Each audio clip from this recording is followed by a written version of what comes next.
오늘 하나님께서 우리에게 주신 말씀은 구약성경 민수기 3장 5절에서 10절까지 말씀입니다. 여호와께서 또 모세에게 말씀하여 이르시되 레위 지파는 나아가 제사장 아론 앞에 서서 그에게 시종하게 하라. 그들이 회막 앞에서 아론의 직무와 온 회중의 직무를 위하여 회막에서 시무하되 곧 회막의 모든 기구를 맡아 지키며 이스라엘 자손의 직무를 위하여 성막에서 시무할지니 너는 레위인을 아론과 그의 아들들에게 맡기라. 그들은 이스라엘 자손 중에서 아론에게 온전히 맡겨진 자들이니라. 너는 아론과 그의 아들들을 세워 제사장 직무를 행하게 하라. 외인이 가까이 하면 죽임을 당할 것이니라. 아멘. 민수기 3장은 레위 지파의 인구 조사에 관한 말씀입니다. 여러분 1장에서 하나님께서는 12지파의 인구를 조사하라라고 하셨습니다. 그리고 2장에서는 12지파의 지인을 배치하라고 하셨죠. 성막을 중심으로 성막을 향하여 3지파씩 동서남북에 진치라고 하셨습니다. 그런데 왜 3장에서 레위 지파만 따로 인구 조사를 하라고 하셨을까요? 사실 여러분 3장만이 아니라 4장에도요. 레위인들의 임무에 관한 말씀이 49절까지 길게 이어집니다. 또 제가 1장과 2장 묵상할 때 언급하지는 않았지만은 1장에서 인구조사를 한 후에 마지막에 레위 지파는 12지파 중에 계수하지 말라는 말씀을 덧붙이셨습니다. 길게. 또 2장에서도 지인을 편성하라 하신 후에 마지막에 하나님의 명령대로 레위인들은 계수되지 않았다라는 말씀을 덧붙이셨어요. 그리고 3장과 4장에서 레위 지파, 레위인에 관한 말씀을 따로 하신 이유는 당연히 중요하기 때문입니다. 중요하니까 1, 2장에서도 언급하시고 3장과 4장에 길게 따로 말씀하신 것입니다. 여러분, 성경이 중요하게 말씀하시면 우리도 중요하게 받아야 합니다. 여러분, 레위 지파는 좀 특별하고 오묘합니다. 원래 이스라엘 백성은 야곱의 12아들들이 조상입니다. 그래서 레위 지파도 12지파에 포함이 되어야 합니다. 왜냐하면 레위가요, 야곱의 셋째 아들이거든요. 그런데 오늘 본문 이하에 말씀하신 것처럼 하나님께서 레위인은 내 것이다 라고 하시면서 레위 지파를 취하셨습니다. 하나님께서 취하신 것입니다. 11개 지파가 된 것이죠.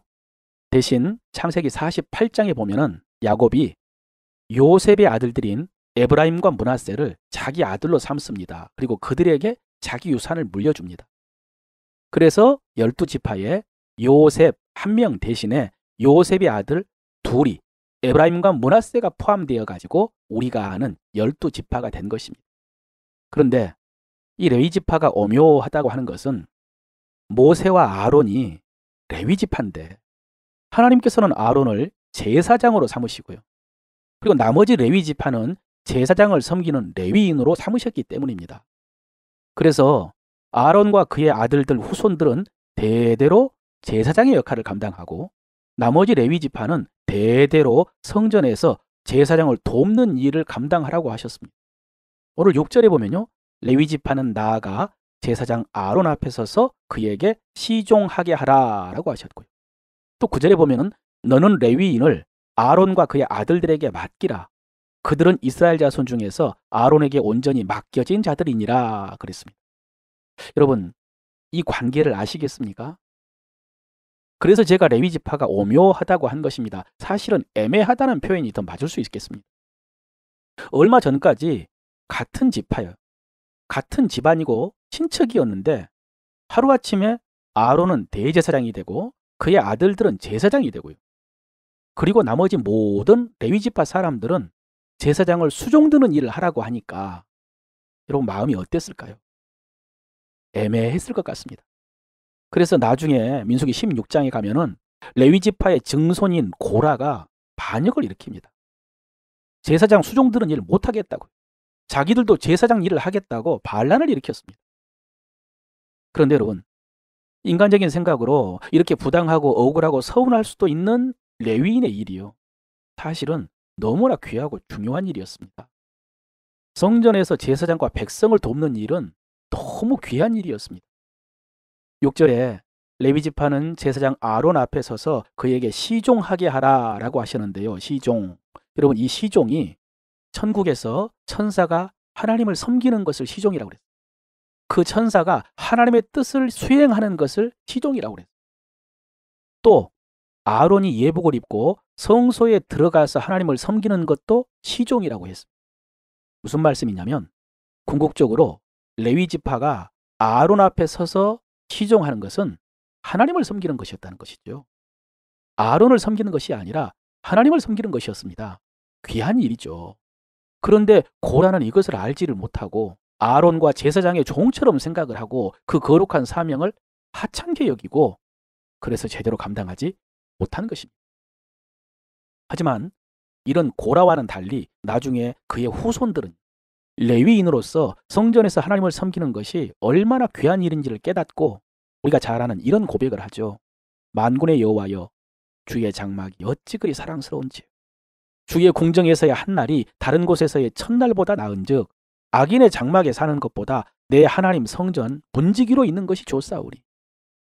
문지기로 있더라도 성전에서 하나님을 섬기는 것이 좋다는 것을 그의 후손은 깨달은 것입니다. 사랑하는 성도 여러분, 교회에서 주의 일을 하다가 스스로 하찮게 느껴진 적이 없으십니까? 다른 성도의 일이나 모습이 더 좋아 보여서 부러운 적은 없으십니까? 부러움을 지나서 서운하거나 시기한 적은 어떻습니까? 하나님께서 여러분에게 고라의 마음이 아니라 고라 후손의 마음 주시기를 바랍니다. 교회에서 하나님을 섬길 때 사람이 아니라 하나님 바라보며 하나님을 섬기시기를 바랍니다. 교회에서뿐이 아닙니다. 여러분, 우리는 가정에서 가족들을 섬기고요. 직장과 사회 속에서도 주인이나 상사의 지시를 받아 일을 합니다. 근데 여러분, 그 일 어떻게 일하고 계십니까? 어떤 마음으로 어떤 태도로 감당하고 계십니까? 이에 대해서 사도 바울은 육체의 상전을 섬길 때 주님을 섬기는 것처럼 섬기다라고 했습니다. 손님을 섬기는 것도 마찬가지겠죠. 우리가 성실하고 정직하게 일하는 것은 하나님을 섬기는 것이 아니라 주님을 섬기는 것이야. 왜냐하면 우리의 일과 섬김을 주님이 갚아주시기 때문이다 라고 했습니다. 그러므로 사랑하는 성도 여러분, 어느 곳에서 일하더라도 하나님을 섬기시기를 바랍니다. 하나님을 섬기는 것처럼 그렇게 거룩하고 정직하게 성실하게 일하시기를 바랍니다. 여러분, 그렇게 일할 때 우리가 직장에서 임금과 봉급을 받겠지만은 더 중요한 것은 하나님께 상을 받고요. 하나님께서 우리에게 갚아 주실 것입니다. 마지막으로 오늘 하나님께서는 아론과 그의 아들들이 제사장의 직무를 행하고 레위인들은 제사장과 백성을 위하여 회막에서 봉사하게 하셨는데 여러분, 이 말씀이요, 성경에서 이스라엘 백성들에게 가장 중요한 말씀이었습니다. 왜냐하면 결국 제사장과 레위인들이 어떻게 하나님을 섬기고 성전에서 백성들의 신앙을 어떻게 지도하느냐에 따라서 백성들의 신앙이 결정되기 때문입니다. 그리고 백성들이 하나님의 말씀을 따라 순종하며 하나님을 섬길 때에 하나님이 약속하신 그 풍성한 복을 받을 것이기 때문입니다. 그러니까 오늘 제사장과 레위인에게 주신 말씀은 이스라엘 백성들에게 가장 중요한 말씀이었던 것입니다. 그런데 구약성경 마지막 말라기서에 보면은 하나님께서 이렇게 탄식하며 책망하십니다. 레위가 세운 나의 언약은 생명과 평강의 언약이라. 내가 이것을 그에게 준 것은 그로 경외하게 하려 함이라. 예, 레위인들에게 주신 말씀은 생명과 평강의 언약, 하나님의 축복을 받는 언약이었습니다.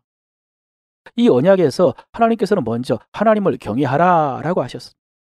오늘 3장 4절에요. 아론의 아들 나답과 아비후가 시내 광야에서 여호와 앞에 다른 불을 들이다가 여호와 앞에서 죽은 사실을 언급하시고 또 외인들이 성막에 가까이 하면 죽임당할 것을 말씀하시면서 하나님 가까이에서 하나님을 섬기는 제사장과 레위인들이 하나님을 두려워하며 섬기라고 하셨습니다. 백성들에게 하나님 경외하는 본을 보이라고 하신 것입니다.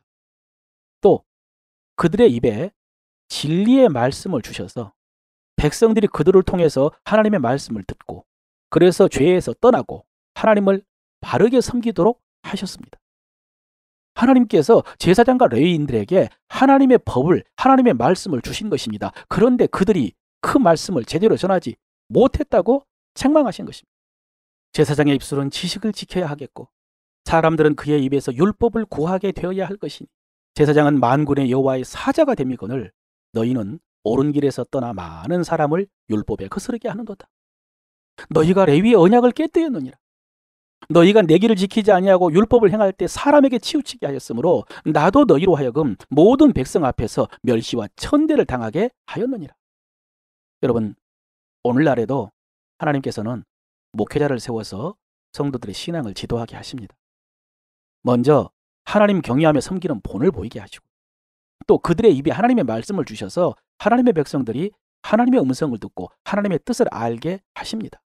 그리고 이 언약은 오늘날에도 생명과 평강의 언약입니다. 여러분, 이 일이 교회 안에서 잘 이루어져야 다 함께 복을 받을 것입니다.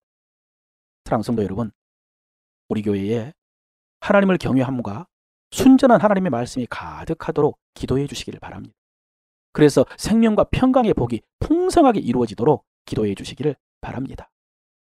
마지막으로 따라서 외칩시다. 나는 오늘도 하나님을 경외하며 살 것입니다.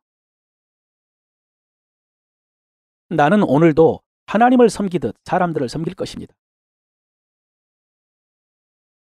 하나님, 우리에게 생명과 평강의 복을 주시옵소서. 아멘. 이 믿음으로 승리하는 여러분 되시기를 축원합니다.